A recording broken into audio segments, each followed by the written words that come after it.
உன்னை பாடும் தொழிலின்றி வேறு இல்லை. என்னை காக்க உன்னை இன்றி யாரும் இல்லை. முருகா முருகா.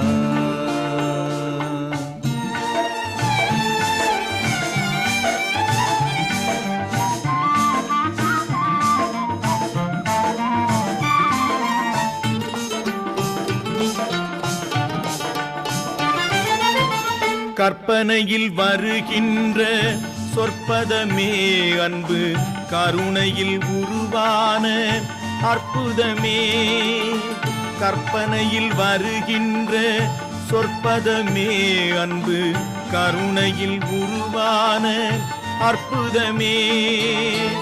சிற்பச் சிலையாக நிற்பவனே, சிற்பச் சிலையாக நிற்பவனே.